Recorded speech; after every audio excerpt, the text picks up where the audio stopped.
following a disaster which has left Japan devastated. Within a walled area, children are schooled by robots in a place they call heaven and believe that the outside world is hell and populated by monsters. One day, a student named Tokyo receives a message that poses the question, do you want to go outside of the outside? Meanwhile, outside the walls of the school, a girl named Karuko, accompanied by a boy named Maru who looks like Tokyo, is traveling through the devastated land in search of two men in a photograph and a place called heaven. They eventually encounter a self-sufficient woman living alone on a small farm who gives them food and shelter. However, while the youngsters fall asleep, she prepares for an apparent attack during the night. Life proceeds as usual within heaven. Meanwhile, Karuko and Maru are woken by the sound of a monster. When they go outside, the pair are attacked by a bird like Karuko. Maru deduces its offensive abilities so Karuko can shoot it with her powerful Karu beam gun. However, the woman stops her, claiming that Haruko is her son. After a brief pause, she is suddenly killed. Once Maru kills the Haruko, the pair depart and Maru shows Karuko a syringe and drug which he is supposed to inject into someone who looks like him in Tomato Heaven. While on the farm, Maru sees boxes with the same logo featured on the handle of Karuko's gun and decides to head back to Tokyo. Later, while on board a ferry, when Maru makes a pass at Karuko, she confesses that while she has a woman's body, her mind is that of a man. Karuko tells Maru how 5 years ago, siblings Haruki and Kariko Takeya lived in an orphanage. One day during a race, Haruki saw a man-eater on the course and tried to kill it himself. However, he failed and the man-eater began to consume him. When Kariko saw this, she crashed her cart into it. She then pulled what was left of Haruki's torso from its maw before a gunshot was heard. Haruki later woke up in a hospital, but realized that he had Kariko's body after the doctor operated on them. Months later, Karuko tried to find out what happened, but the orphanage and everyone she knew was gone. 4 years later, she met Maru in Nakano. Maru still has trouble accepting this information when suddenly the ferry is attacked by a fish monster with arm-like appendages. Meanwhile in heaven, Kuku criticizes Kona's drawing of a baby, saying they do not have faces as she has seen one herself. In heaven, Kuku takes Tokyo into an incubator room filled with babies. However, they have no features, only concentric circles on their faces and strange appendages instead of legs. When Tokyo approaches a baby, an alarm goes off but they manage to escape detection. Later, Tokyo visits her friend Tarao, who is dying from an ailment, and he tells her to escape as the facility is dangerous. Meanwhile, on board the ferry in hell, Karuko deduces that the fish beast uses a coating of water to survive and lures it into the vessel where it dries out and dies after cardboard boxes degrade its protective wet coating. When they reach port, one of the crew tells Karuko that the bird logo belongs to Mitsuba and one lies along the road to the town. They find the Mitsuba Home Center abandoned building with the logo on it, but realize that the logo looks quite different. Maru gets into a fight with a group of thugs and ably defends himself. Later, after Karuko sells some books to buy a map, Maru explains the war collapse theory to Karuko. A passenger from the ferry approaches Maru and Karuko seeking protection for himself and his cargo until he reaches the doctor at the Immortal Order, who can apparently grant humans eternal life by transplanting parts of a man-eater into them. However, the flesh has degraded, so Maru and Karuko decide to head for a zone shown on their map which indicates clean water. Meanwhile in heaven, Tarao dies from his disease and the director is frustrated that there is no cure, insisting that one must be found before the upcoming day of fate. However, following the cremation of Tarao's body, the medical team find what looks like a large bug in the ashes. Maru and Karuko ask a local girl named Totori for directions to find clean water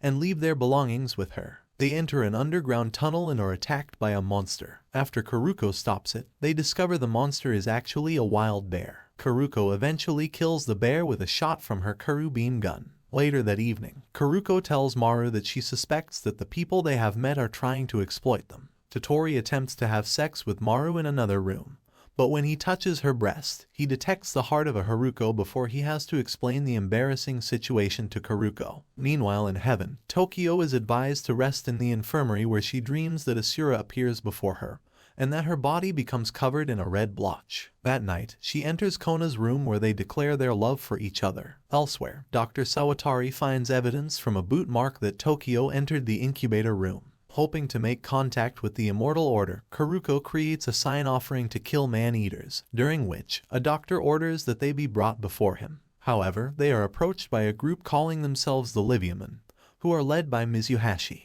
They oppose the inhuman experiments by the immortal order which blur the boundary between what is human and machine. Maru and Kuruko accept the contract to kill the man-eater rumored to be kept in the immortal order building.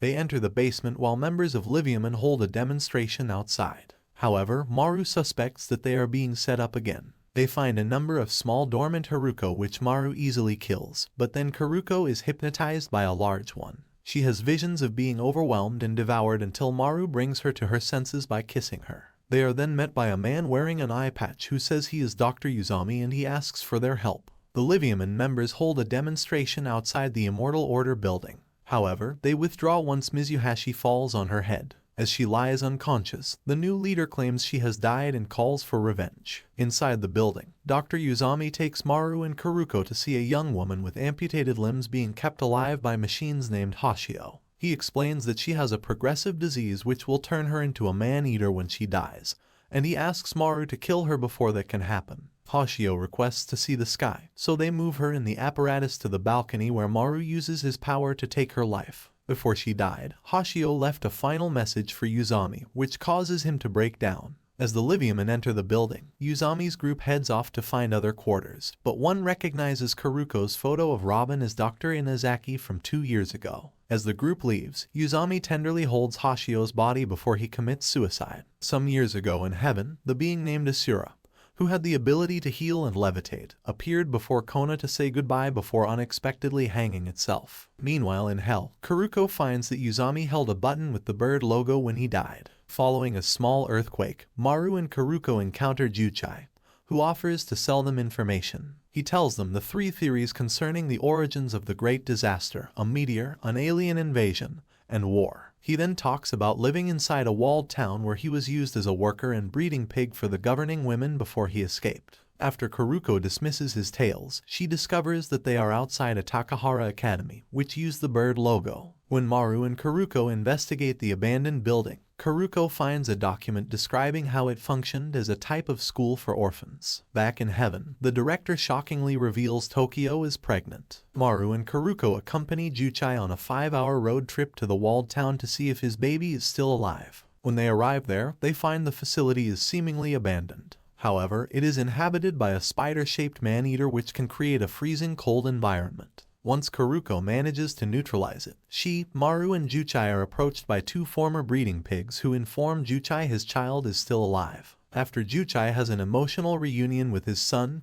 Jugo, Kuruko plans to travel to the Takahara Academy facility in Ibaraki. That night, when they are once again attacked by the man-eater, Maru realizes it is actually Jugo, who is unaware of his abilities. Juchai decides to stay with the other men and Jugo, so he gives Maru and Kuruko his van.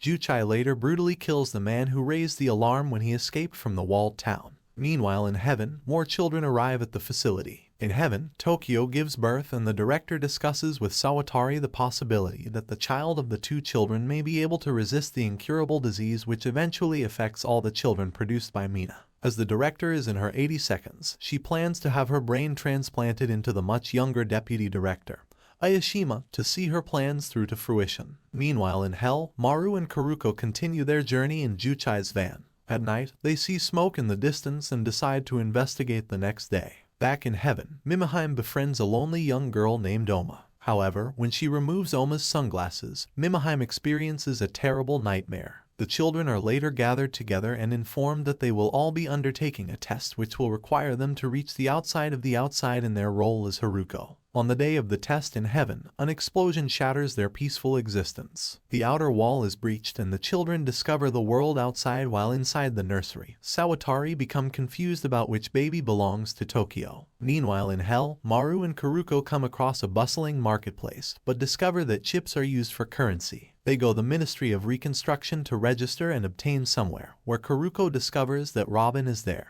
She is given an appointment to meet him later at the large filtration plant, which is on the site of the former Takahara Academy Ibaraki facility. At the appointed time, Kuruko goes there alone and explains to Robin that she is really Haruki in Kuriko's body, which causes Robin to suspect Sakota did the operation. However, after encouraging Kuruko to take a bath, Robin handcuffs and rapes her while accepting she is also Haruki. Taka and Anzu continue exploring the outside world, while Mimiheim and Shiro elect to return to heaven and tell the others what they found. In heaven, Sawatari gives a baby to Aoshima saying that it is Tokyo's. Aoshima then announces the Noah project to save the children. Meanwhile in hell, Maru finally decides to search for Kuruko after 2 days. When the guards mention Robin and his ex-girlfriend's activities, Maru fights his way into the filtration plant to find Kuruko tied up and naked. Maru confronts and attacks Robin, but Kuruko stops him from killing Robin and they leave together. Kuruko is confused and depressed following her ordeal, but Maru again confesses his feelings and promises to protect her. A consoled Kuruko tears up the photo of Robin before they drive off to continue the search for heaven. Elsewhere, Mimahime, Shiro, Taka and Anzu are seen on a speedboat headed towards a brightly lit city.